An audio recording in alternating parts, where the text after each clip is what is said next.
Shalom. The first time I met the Rebbe Rabbi Schneerson was in 1983, when I was 6 years old. As I have shared numerous times, seeing the Rebbe and the personal interest he took by acknowledging and encouraging me, even though I was a young child, made a strong impression on me. As I grew older, I had the privilege of spending numerous holidays with the Rebbe, and I would write to the Rebbe each year before my birthday, giving the Rebbe an update on my spiritual growth, my achievements in school, and requesting his blessings. And several times I merited to receive a letter back from the Rebbe. I recall in 1990, shortly after my 14th birthday, a letter arrived in the mail addressed to M. Lewis. I was so excited that I ran to the mikveh, the ritual bath, before opening the letter. I recall this so well because my father, who was extremely punctual, was ready to leave for the day camp he used to run, and had to wait as I dashed there and back, only to discover when opening the letter that it was for my mother. We have the same initials. My mother has one M, I have two, Menachem Mendel. It wasn't common in those years for people to receive letters, especially children, but perhaps the Rebbe sensed my disappointment that day, because while I never expressed my feelings to anyone, the following year I received a letter in response to my birthday request. This time there was no confusion, because the envelope was addressed just to MM, without a last name. The Rebbe's leadership, wisdom, and love have had a great impact on me and continue to inspire and direct me in my personal character development and service of the Creator, as well as in my dedication to my family and our community.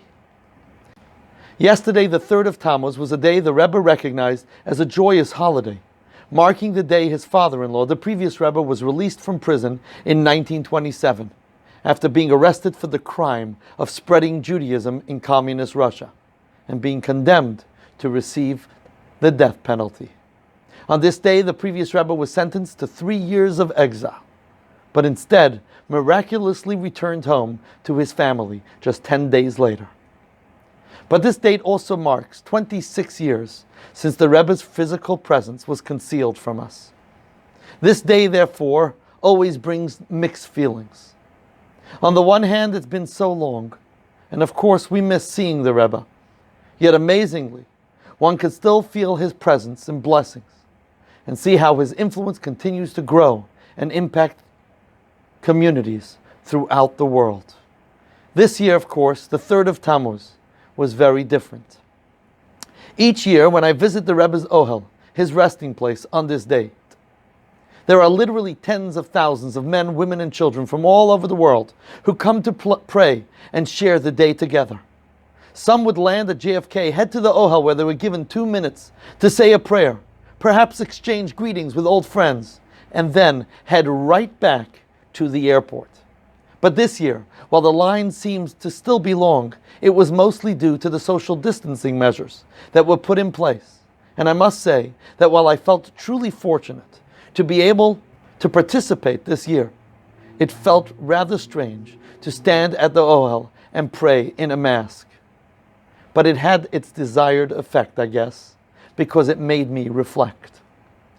There's a story I shared the other week on a Zoom meeting about a chassid of the 3rd Chabad Rebbe by the name of Rabbi Yankel, who was a successful businessman and who would travel a lot to the large cities of Russia, France, and other foreign capitals. As time went on, Rabbi Yankel became more and more uncomfortable wearing his Hasidic attire while traveling for business.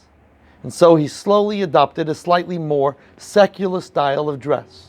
But of course, he continued to wear his traditional Hasidic garb when he would visit the Rebbe in Lubavitch. But one day Rabbi Yankel decided to appear in Lubavitch wearing his business attire. "Rebbe," he announced, "I've decided to put an end to my hypocritical behavior. This is how I dress on all my travels.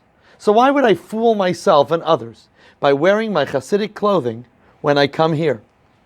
"Rabbi Yankel," said the Rebbe, "do you think that I was not aware that the way you dress in Leipzig and Paris is different than the way you dress in Lubavitch?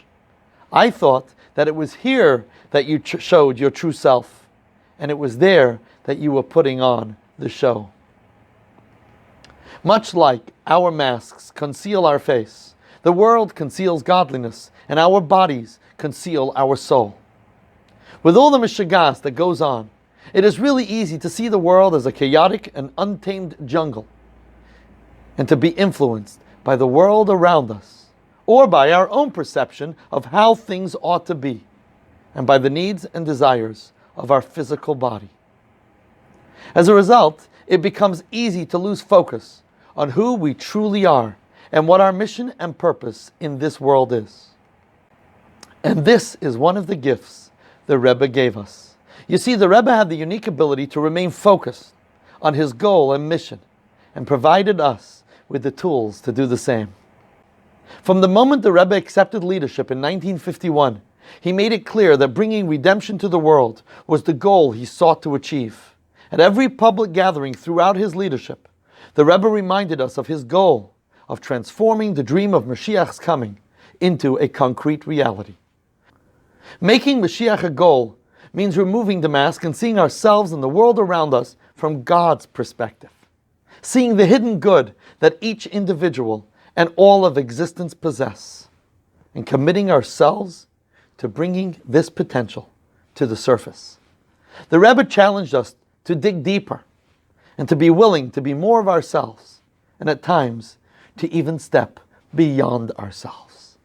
In a time of difficulty, instead of focusing on the challenge, the Rebbe teaches us to look towards the reservoir of good that exists, and to do our best to tap into it and make it accessible to others. Doing so isn't an escape from an unpleasant reality. It simply gives us access to a deeper and truer reality. When more of us live in redemption mode rather than exile mode, we will initiate a positive spiral of change, for the microcosm affects the macrocosm. The ripples will be felt in ever-widening circles, and Mashiach's coming will become an actual reality. Shabbat Shalom.